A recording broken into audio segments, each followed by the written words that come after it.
our website. It's diplomacy.state.gov. And really what one finds here are stories about American diplomacy, both current practice and looking back at history. Ultimately, what I want to share with you today is our diplomacy simulation program, which is a program that allows you, the teacher, to facilitate within the classroom.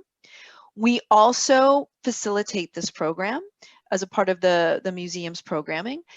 When COVID hit, we pivoted and we now offer the program virtually as well as live. Although since COVID, we haven't done it live. We've only been doing them virtually through Zoom, which has actually worked out very well.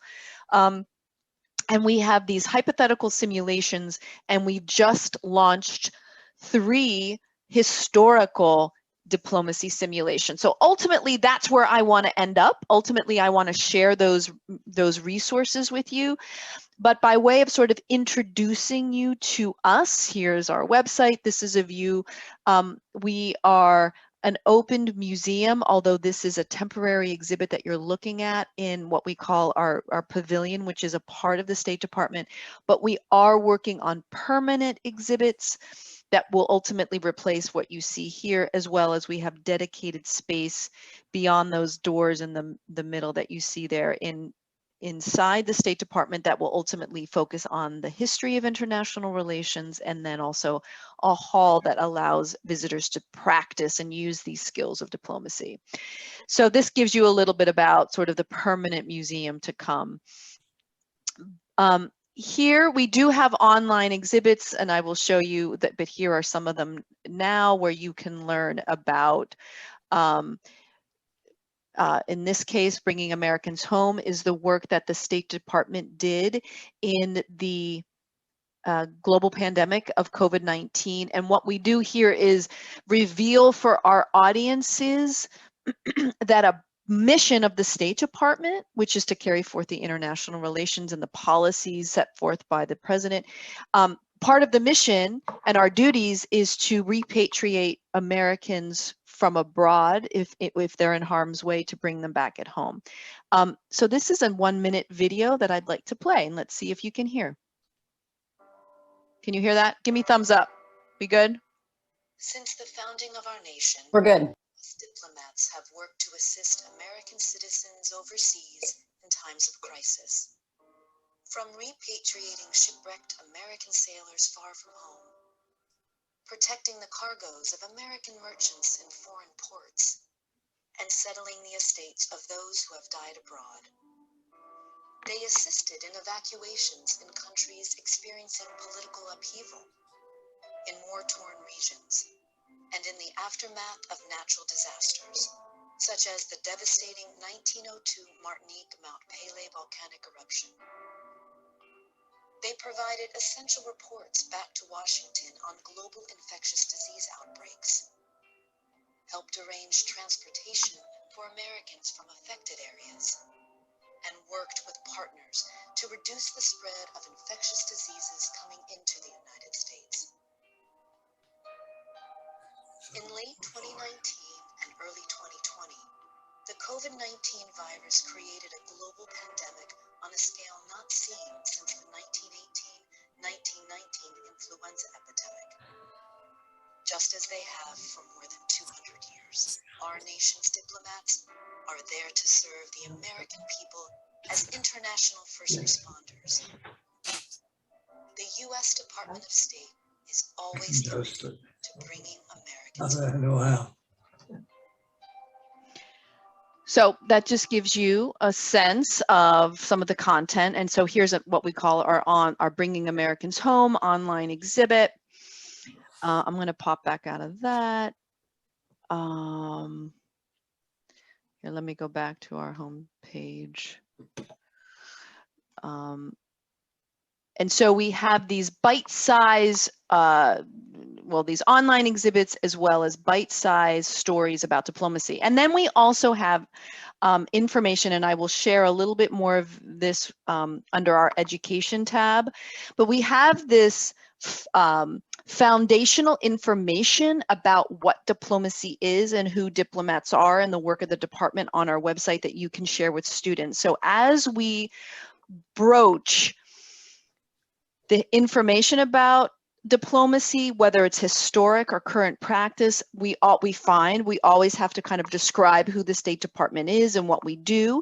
And that's some of this information here, because we find that people are not familiar of that function of our federal government. And again, we have some bite-sized sort of information here about you know, in Zoom, this function doesn't work. In Zoom, I can't. You're supposed to scroll across here to see lots of stories that illuminate the work of diplomats, including the skills. So, and I'll get to that in a minute as well. So here's our homepage. I want to now just drop over to our education tab and first go to our education resources. And here is where you will find resources that will help you implement sort of this notion of diplomacy into the classroom. I've mentioned we debuted these new historic diplomacy simulations. I'll talk a little bit more about that in a second. But here is sort of this, what is diplomacy, and information that as you click on this, it pulls up a page that you can share with your students, you yourself can read, that helps you better understand our work, a dictionary, and then we also have some expert videos. Some of these subject matter expert videos, actually all of them go alongside of our diplomacy simulation program, but unto themselves, they really help to illuminate for an audience that global issue, in this case, international wildlife trafficking. And what these aim to do is to help audiences understand the broad scope of what the State Department works on.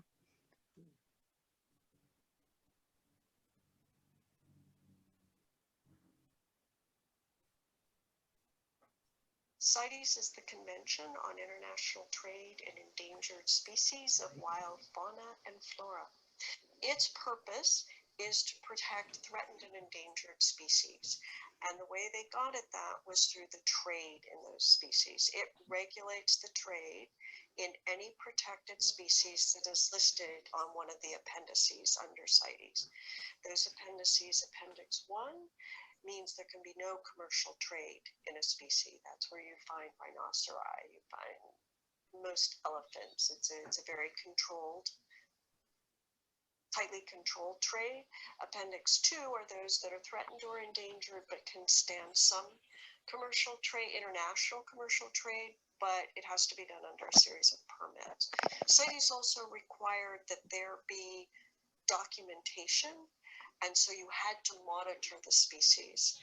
Prior to that, a lot of governments had not had scientific monitoring of the populations, and now we do. So before that, you had a general idea of how many elephants there might be, how many pangolins, how many iguanas. But now, to be able to trade in it, you have to document that that population can sustain trade. That was a tremendous advancement that is very positive. Also, that goes along with this series is videos that describe why. Whoops, let me just hit the pause button there. Hold on. Also, a part of this series is a video that describes why wildlife trafficking is a national security issue and why the State Department or our government would focus on such an issue like wildlife trafficking, and how does that help to protect us here at home, which is ultimately how trafficked animals and the monies that are made in trafficking animals or people or humans feeds tremendous crime systems, and how that is just not good for our national security. So you have some information there. And then again, some stories about diplomacy we see down here. But now let's just go to our diplomacy simulations, where it's about practicing what a diplomat does. We have these 3 new historical ones, And we also have hypothetical simulations that look at a global issue. In our simulations, okay, so what I'm going to do now, this is what I'm going to do. I'm going to pause, sort of, you've been introduced to who we are as the museum. What I'm going to do is switch over to a different PowerPoint and then come back and look at those simulations. I guess I'll just present this way. All right, so when I teach, you know, based on our content, I start large in terms of federal government. What is it? There are 3 branches. I focus in on that executive branch because it's the executive branch that oversees all of our federal agencies. What's a federal agency? What are their jobs? You know, they oversee and administer our national government and all of its different missions and jobs. Federal agency, Department of Defense, Department of Justice, Department of Treasury, Veterans Affairs, Department of Education. There's a lot of these different agencies that that manage and make sure our government is working. Department of State, federal agency, in fact, the first federal agency that was created. And why? Because it's about international relationships, right? It's managing and building and maintaining those international relationships. Of course, the way in which we were really able to secure our win from our American Revolution is because of our alliance with France, which of course Benjamin Franklin, thought to be our first diplomat, secured that alliance, both in protection as well as trade. And at the foundational sort of who the State Department is in its foundation is we are about that security for our United States, and it's about our prosperity as well, creating those relationships that benefit us in our security and our prosperity. As the State Department has, or as we've moved into a modern era, 2 other kind of pillars have been added to that, and that is democracy, how we share our democratic ideals abroad, how we engage with the publics around the world to help them better understand who we are as the United States, and how does that help in our security, how we benefit that in our security and our prosperity. And then also development, where sort of our values, sharing, you know, helping, whether it's in a humanitarian assistance or in a catastrophe, as you were watching in that one video. So we think of ourselves as promoting the safety and security of the United States, promoting our prosperity, promoting our democratic ideals abroad, and then engaging in development to help create a stable world. This is the State Department, right? Really critically important to the United States. Diplomats work at the Department of State. So, and they engage in diplomacy. And we think about diplomacy as that art and practice of building those relationships and working with people to solve problems. And those problems can be crisis oriented, or they can just be something that are of mutual concern between parties. Diplomats use diplomacy when they work abroad on behalf of the State Department. And so what the simulation program does, it brings that to life for the student. Yes, I say here. So, and it really brings to life in the hypothetical simulations, it obviously it asks students to step in and use those 21st century skills. And I'll talk a little bit about more on the skills in a minute. But it kind of brings to life the work of diplomacy, and it also reveals a little bit more about a global issue. We have 10 hypothetical simulations. Arms control and non-proliferation is one subject. Migration and refugees, wildlife trafficking, global trade, HIV/AIDS is one. Ebola outbreak, border security. So it gives you a sense of those issues that the State Department engages in, and there's different departments and bureaus that engage in those topics. So this really helps students to understand that broad, you know, the breadth of work that we engage in. A simulation in our program, we've purposefully designed these materials so they don't take a long time to read. We've tried to create very straightforward scenarios. Every one reads the same scenario. It's maybe 2 pages, usually involves 2 countries that share a border. The US, however, is always one of those stakeholder groups. We call them stakeholder groups. There's typically 5 or 6 stakeholder groups. So of your class of 15, or anywhere between 15 and 30, you would divide that class into those smaller groups. So they're working in small groups representing a role. In addition to that scenario, they have a role sheet that group is reading, only that group. And in that role sheet, it's given that particular group more information about their interests at the table. And then there's some worksheets and maybe some vocabulary lists to help them engage in what will be a multilateral negotiation where they are implementing the skills of diplomacy. And we love this program because they really come away with understanding the nuances of diplomacy. It's complicated in its complexities, that words and crafting words, whether spoken or written, matter. And they have a lot of fun. They have a lot of fun. And it really opens, by doing a simulation, it opens up a conversation with students, not only about their function of government, but it's about how we work together to solve problems. All right, so what do you need to do one of our sims? You just need a classroom of students. What works best? I mentioned we have 5 or 6 stakeholder groups in each simulation. You want at least 3 students in a group, because the more they are sort of needing to work out together, the more fun they have, the more dynamic it is, the more complicated it is for them, and the more they get pumped up. So I found that if you got a group of 30, this is a lot of fun for them. You would serve as the facilitator to guide the conversation and negotiation. You need 2 hours of time, and it's important that they read the materials ahead of time, which doesn't necessarily take a lot.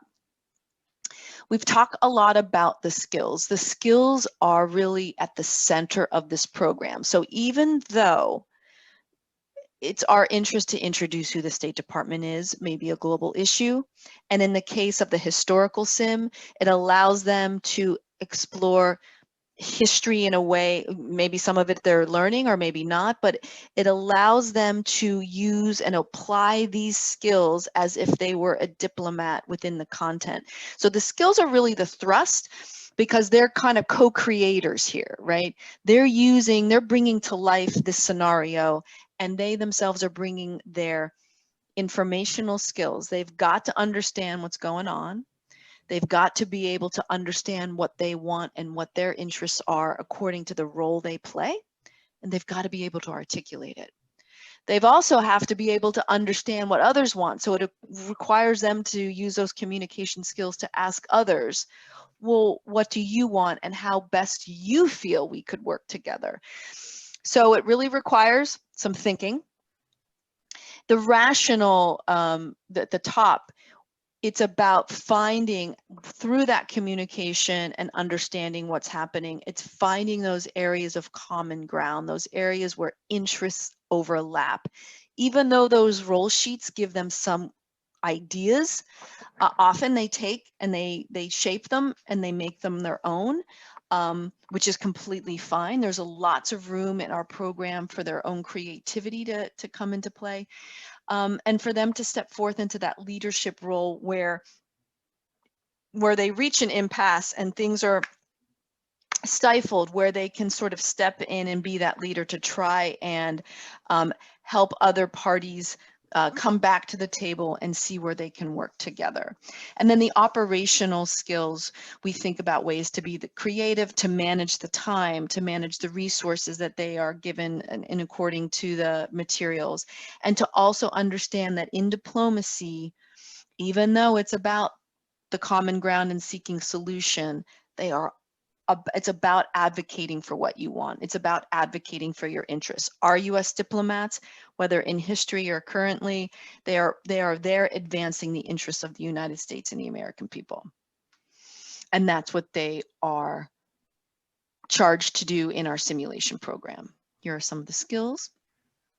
All right, the materials that you've been given to kind of look at, it's a hypothetical one. And here I mentioned there are stakeholder groups. There are, I just want to explain this, there are 3 moves to our simulation, whether live or virtual.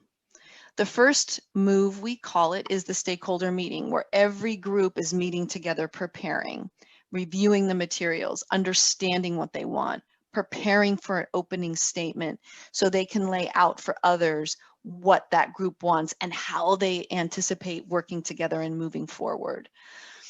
Then it's a formal discussion. That's the second move, where everyone meets together, whether it's in the Zoom room like this, like we're doing right now, or whether it's around the desks in the classroom. And it's in this formal discussion space that you, the teacher, are facilitating. You are asking each group for an opening statement.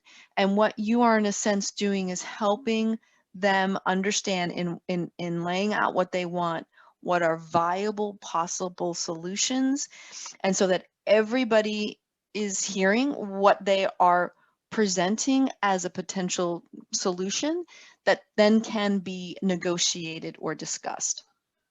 That formal discussion area, like I said, is facilitated by you.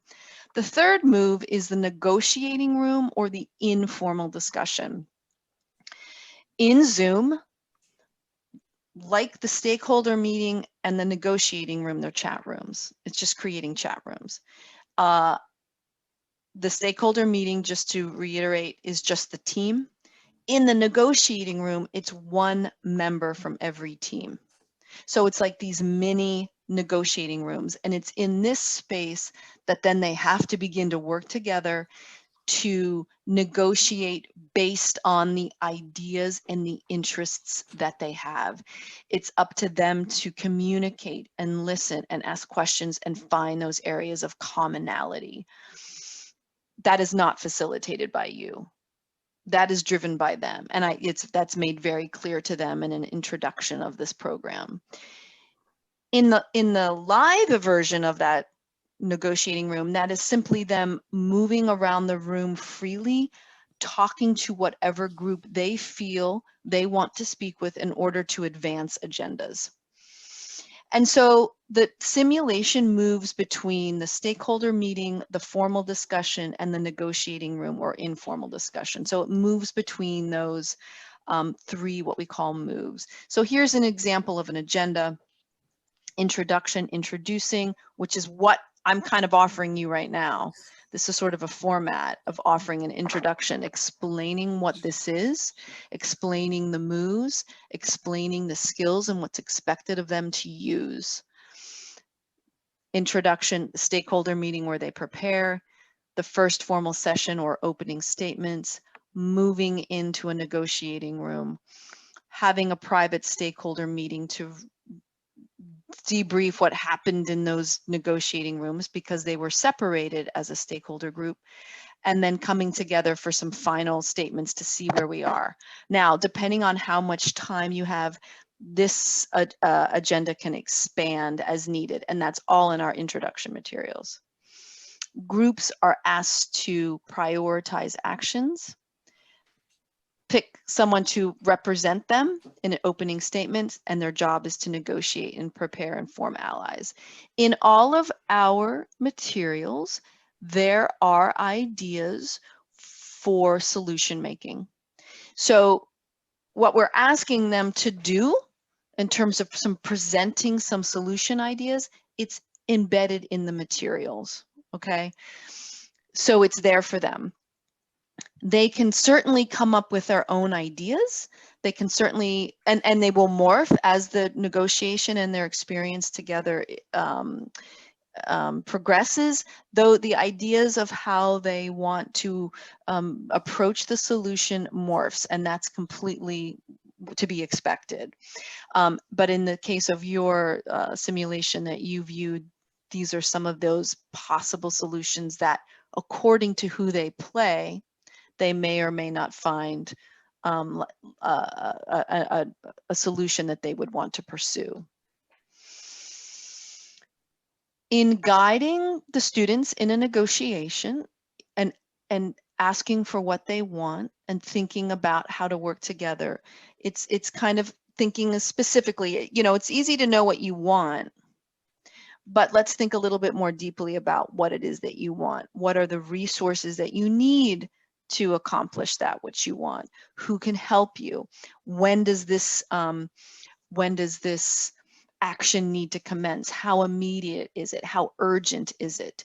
So this is a mantra that I always ask students: tell me what you want, but you got to think a little bit more specifically. And the more specifically they think about what they want, the more it opens them up for a negotiation. And here are some tips for negotiation. It's knowing who you are and knowing what your strengths and weaknesses are, and knowing who's your allies at the table and maybe who's not, right? It's being aware of that and thinking of all the different perspectives. So it's not only thinking about your own, but others and how that kind of fits together. Think strategically of how you can work together. You may need something from someone who is an adversary. How are you going to get that? You need to strategize that. And know that on your list of priorities, you may need to let something go in order to accomplish, you know, one of your first priorities. Again, that's to be expected. That's part of this thing called diplomacy. And know that you might be thinking about long-term and short-term solutions, and that you need to figure out what needs to get accomplished first, because you only have, depending on what the crisis is. All of these slides I show the students as way of introduction to help them understand what is expected of them. In terms of all of our sims, whether it's the hypothetical or the historic, they all follow the same format, which is great. So if you wanted to try his hypothetical and it worked really well, you're going to follow the same format for the historical ones. They all follow the same format. Very quickly, because I'm seeing the time. Well, no, it's only 10 up. We have until 15 after. Okay, a few things to think about as a facilitator, right? So the first deck I showed you, that's often what I show students, right? Kind of prepare them of what they're going to do. For you, I really see this being the facilitator. There's three important categories here, which is setting it up, how you introduce it, which I just did. Focusing on the skills, because that's really at the heart of the program and what we want them to use, and then guiding how they are working together. So we've just gone through this. You've explained to them what a simulation is. Some students don't know. You made that understand why you're doing it. This is really something, this is a way of, for me as a teacher, accomplishing the goals of helping you better understand whether it's a global issue or a part of history or the function of government. But it also helps you understand the work of diplomats. What's important is to have them read the materials ahead of time. In the case of the historical sims, there are primary sources. There are some additional worksheets in there to help them prepare and help them better for you as the facilitator, make sure they know that everybody's fully understands the scenario. Just make sure they understand what's at stake, what's going on when the simulation opens. Because when the simulation opens, they make it their own. But it's, it starts with the scenario. So the fact that make sure that they understand what that is. Again, we talked about there's three main rooms here. Sample agenda. So that's all in the introduction, right? The skills that really what they're to do is not debate, but really to understand what the other perspectives are at the table and help each other get it, but that it's also advocating for what you want. It's not about letting go and not fighting for what it is that you want in terms of your priorities. It's advocating for that, but making sure that there's getting people on board to work together. We've talked about the skills so that the students understand the process. The success of this program is having the students use the skill. It's not whether or not they come up with a solution. For them to understand that diplomacy is a process, it's incremental. Their success is not based on whether or not they've come up with a signed treaty. That's not the point. The point is for them to step into these shoes and play around with the content. Okay, yep. So what the students need to do is clearly define their positions, realistically propose ideas, think about what others are asking for, and then thinking of ways that you can motivate people to agree with what you want. And that can be done with an enticement or a disincentive or an incentive. All right. As I've said, the way that you can help them be successful at this, which is, helping them identify in their opening statements or in their conversations what a viable idea is, what a viable action is to solution making. You're there to help highlight that. Sometimes they make great, they propose some great ideas, and sometimes it falls on deaf ears, and you're just there to help sort of mirror that back for them. We've talked about that. All right. Diplomacy and the skills are at the heart of the program.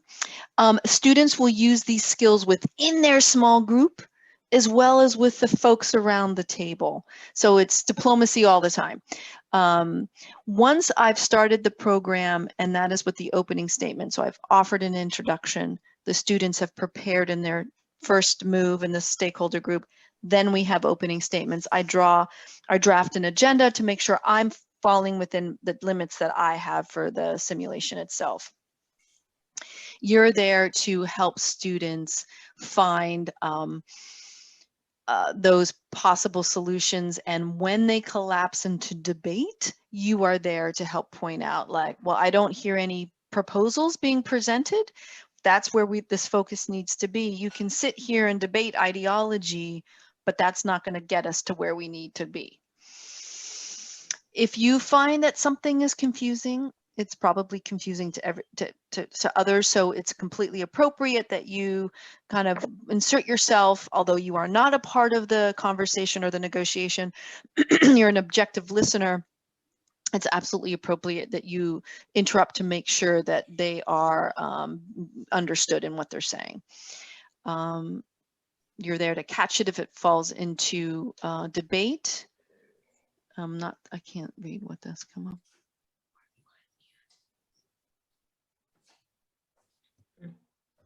Lost you. You went on mute, Lauren. Can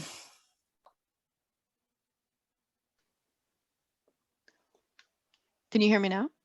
Yes. Okay. But we lost your screen. Yeah, we did. Oh, God. Huh. Let's do this. Okay. Ah.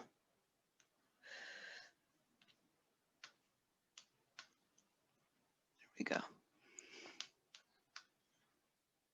I think we got it back here, right? Yes, all set. You see it now? Okay. Yeah. Mm-hmm. Yeah, no, thank you. So, right. The more you engage in this program, the easier it becomes. It's a lot of fun. Students really have a really good time with it. The one point I was going to make is once I set up and introduce the program, once the students have prepped in their stakeholder group and have the opening statements, and once they get past opening statements and you as the teacher have confirmed, like, they're coming up with some great ideas, they really made it their own. They really start to take off and have a lot of fun with it. So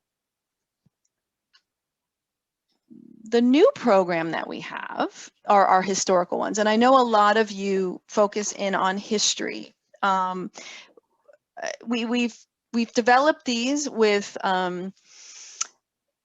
George Mason University, which is in Northern Virginia, as well as a National History Day. And National History Day, if you're not familiar, is a nonprofit organization that runs a competition for middle and high school students every year. And every year there's a theme, and there's different categories in which the students can create their history-based project. It can be research paper, website, documentary film, a dramatic piece, So there's different ways in which a tabletop display, they can create their project.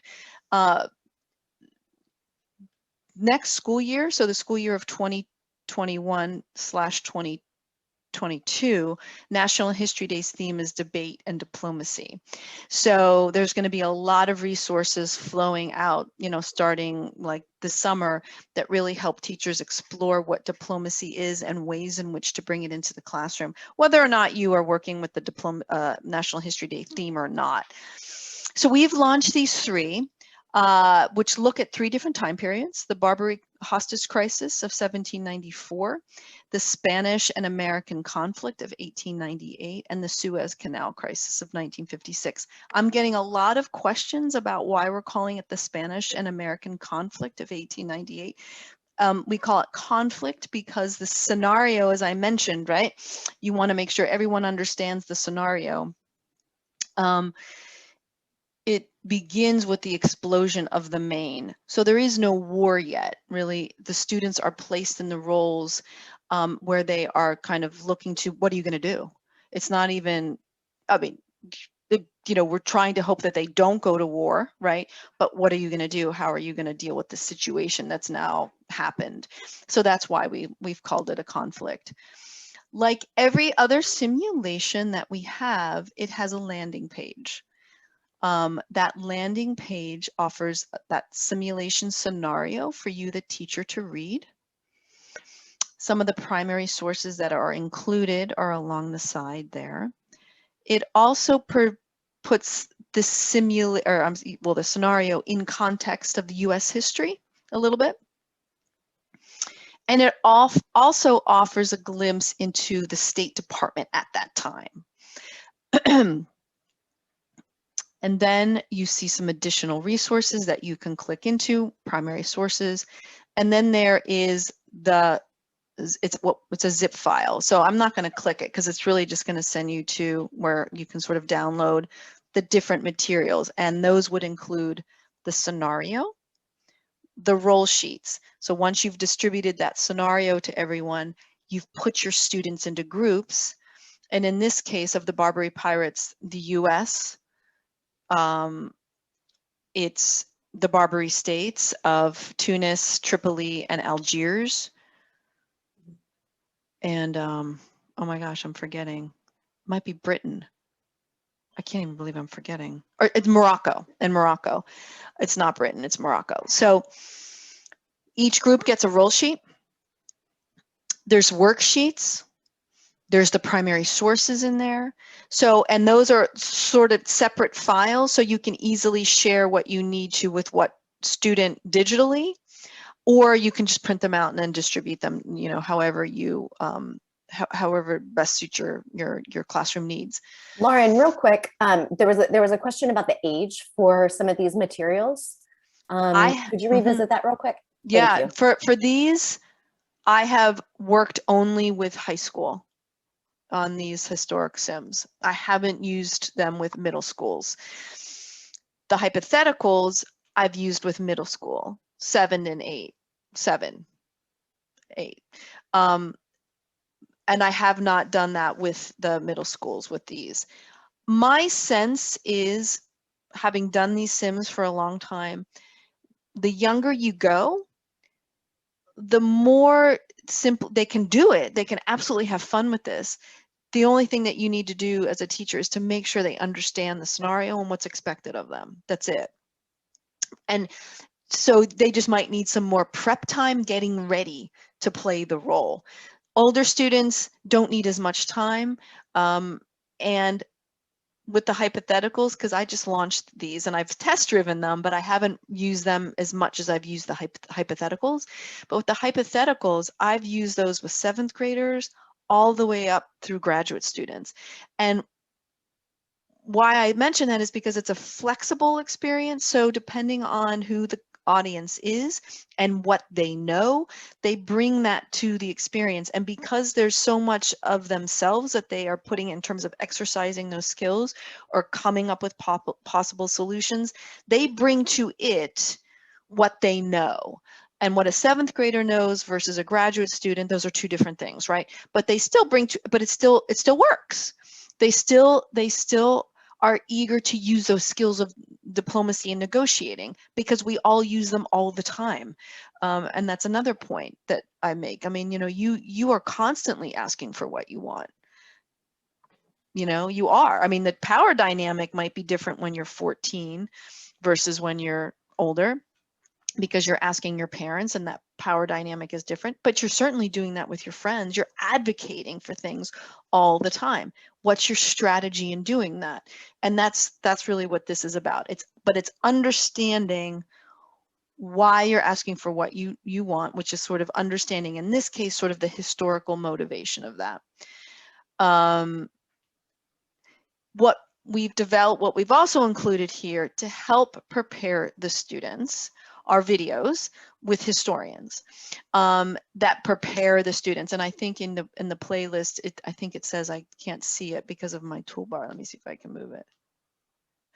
Well, some of these will prepare the student, I think, for the first like 6, prepare, and then the last 2 videos you would play after you've done the simulation to look at the historical, in history, this event happened, what was the impact? So let me play this one, the first one. I think it's, yeah, let's listen to this one. What is at stake for the United States is its entire economy. This is only a few years after the ratification of the Constitution. And if the United States could not trade freely without fear of losing that income, it would create a chain reaction. Because for our students who are working on the sim, think about it this way. You have a ship, right? You have everyone involved with the labor of building that ship. Then you have the owner of the ship. You also have creditors. This is very important. The Bank of the United States is only a few years old here, and a lot of those loans that were coming in to finance the early commerce were coming from the Bank of the United States. And so it would trigger a chain reaction then where the creditors could not get paid. A lot of these merchants could not get insurance on their ships anymore to insure the goods that they were carrying across the Atlantic. So it really was the entire economy of the United States that was at stake. There are 2 ships that are seized in 1785 and 21 men. These are sailors, and they are imprisoned in Algiers. These 21 men, some will die, but they will be languishing for about 11 years until we come to the current crisis. Their lives are extremely important to the United States government, but on the other hand, they know that there isn't much that they can do, because the Algerians are asking enormous sums of money to ransom these fellows off into freedom. And while it remains a concern, the United States has preoccupied with its government. If you think about it, in 1785, there are things that are going on domestically. There is this widespread call for a stronger government. And so while these hostages are kind of languishing, the United States is trying to form a new federal system, which will come about in 1789 with the US Constitution. What really brings the crisis to a head is in 1793, the Portuguese will sign a treaty with Algiers. And the Portuguese had been protecting American commerce, and so kind of staving off the immediate crisis. But once that truce is signed, these Algerine ships just flow through the Strait of Gibraltar, and within just a couple of weeks after the signing of that treaty, they will snatch up 11 ships and over 100 American citizens and crew. So this precipitates a crisis of enormous magnitude all up and down the United States of America. And the US government decides that they have to do something about it, even though they are not thrilled with the idea of having to pay for the right of doing commerce in this region. So with each video, helps each sort of role prepare and gives them each role a bit of it, that kind of background that helps them understand the historical context of this event and it's taking place. I'm going to go, okay, I see. See underneath, I've hit that, with each box that I hit, you see the title of it below the playlist. So you see this one is Morocco in the United States. Before the simulation means you would play this to help prepare students before the sim, as you see there.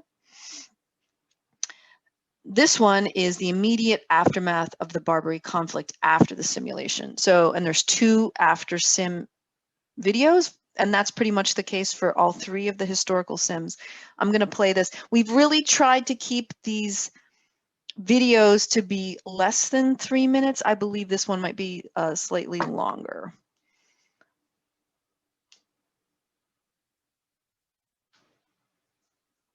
The immediate aftermath of the 1794 crisis is twofold. One is that the United States decides to build a navy. So in 1794, Congress authorizes the Naval Armament Act to start building a navy that then they could send to the Barbary States if needed. The other thing that happens is finally the negotiations actually do bear some fruit. So it's not until 1795, but they do eventually sign a treaty with Algiers in 1795. And it's important to distinguish between the Barbary states as a whole versus each individual state, because having a treaty with one does not in any way obligate the other Barbary states to cooperate. And in fact, it takes another year or 2 for the United States to lock down a treaty with Tunis and with Tripoli. And so they will have to acquiesce. They'll have to give in a little bit when they negotiate treaties, and they will have to agree to pay some form of tribute. They will have to agree to pay for their hostages, and they're, quite frankly, they're outraged. And there's this uproar in the United States from citizens who feel that what were the principles of the revolution? If we cannot change the way that we do business, we're just sliding into the same imperial system that we fought so hard to get out of. But then you have other politicians and diplomats and leaders of state just saying, like, look, this is how it is. You know, we have to bide our time. The treaty with Algiers itself was incredibly expensive. So most of the captives don't go home until months or even a little bit over a year later, because the United States had promised Algiers so much money that they couldn't actually get the capital to pay the Day of Algiers. And so the captives weren't going free until the money was in hand. So in the case of Algiers, the United States agreed to $600,000 of payment, plus an additional $200,000 to ransom the captives, plus a warship. So that's about 50 times the amount of money that the Congress had appropriated for negotiating with Algiers. It equaled about $1 million, and it was by itself about 1/6 of the federal budget. When you include Tunis and Tripoli into the mix, that's about another $250,000. And so by the end of negotiations with the Barbary states, the United States is paying the Barbary states about 20% of the federal budget, along with the payments that are going to the Barbary states because of these treaties. The other thing that happens is that the United States appoints a consul to each of these Barbary states. And those consuls are then responsible for maintaining the treaties. They're responsible for making the payments. They're responsible for dealing with any discrepancies that might come up, and they did come up quite frequently. And they're also responsible for keeping their respective rulers happy so that the treaty negotiations don't break down once again. This was not a particularly sustainable method of dealing with the Barbary states. And so throughout the 1790s, the United States will create a bit of a crisis in the Barbary nations who are expecting their full annual tribute, and the United States stops paying them or only pays partially, and they're outraged. And what will happen in the latter 1790s, Tripoli and Tunis will expel the consuls. They will expel the diplomats on the ground, and eventually will wage war during the Jeffersonian administration. So that's probably the longest one, but that gives you a sense of how what we aim to do in this program is to highlight diplomacy and a part of in an event in history that is taught and is in the history books that we want our students to know, but we want to be able to put that diplomacy lens on the event to help highlight for our audience how the State Department is a part of this, U.S. history, and how that diplomats and diplomatic efforts have really given shape to who we are. And there you go. I hope you visit our website. I hope you consider this program, whether it's the historical or the hypothetical simulation program. My job is to help teachers implement this program. So join our mailing list, get on our Facebook and our Twitter, follow us on social media channels. We highlight and we post when our programs are that you may find of interest. It's also where you will find our general email box at NMAD museum at state.gov, where you can reach me and find me, and we can help you implement this program into the classroom. Well, Lauren, thank you very much. You've packed a lot into a short period of time. I'm really impressed. I do want to ask one question. The material that we've downloaded to our Google site, the full, are those sufficient to do a simulation? Yeah, yes, okay. But it doesn't, like, for example, let me just go back to Teach Diplomacy for a second. This is where you're going to find the sims, right? We also have facilitator support, and that's what you do not, that's what is not included there. Sure. In these instructional videos, so we have a number of videos that help you explore. Now, granted, this was before COVID, right? So these are live sims, but still the principles of facilitating and negotiating are the same. It's just done in chat rooms or in a formal Zoom room. So here's some videos that you can rewatch and think about. Excellent. We have that facilitating diplomacy. There's a slide deck there. The virtual, this is just opens up the slide deck that I showed you, which is the introduction. So we should really direct folks also to the website. Right. Yeah, I think I think that's the best. Okay. And there's also these teacher guides. Great. There's a teacher guide here, and then again, this is since COVID. These are some tips for how to take our program, which is done live, but how Excellent. To put it into the virtual space, if that Terrific. Is what you still need to do. So Carol, that's under the, I'm sorry. Yeah, Carol, you have a question? Unmute yourself.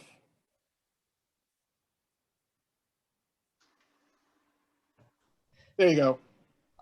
This is not a question so much as a comment, okay? I am struck very much about how the simulations on diplomacy tie into the history of SSEC. And since we have a few of the other old timers here, that one of our founders, Jim Becker, initially worked for the Foreign Policy Association, and an early simulation was Dangerous Parallels, which had to do with the lead up to the Korean War. Oh, interesting. And then Mary Soley, who some folks here know from Indiana University, did a really important dissertation on perspective taking and global understanding, which I think is a crucial part of the argument for using simulations in global education. And she worked for a time at the U.S. Institute for Peace. Yes, okay. I'm sorry, I meant to mention that. Yeah, and then Cleo Cherry Holmes did some of the early research on simulations in social studies. Mm-hmm. And then much more recently, Judith Torti-Perda worked on the ICON simulations, in which students.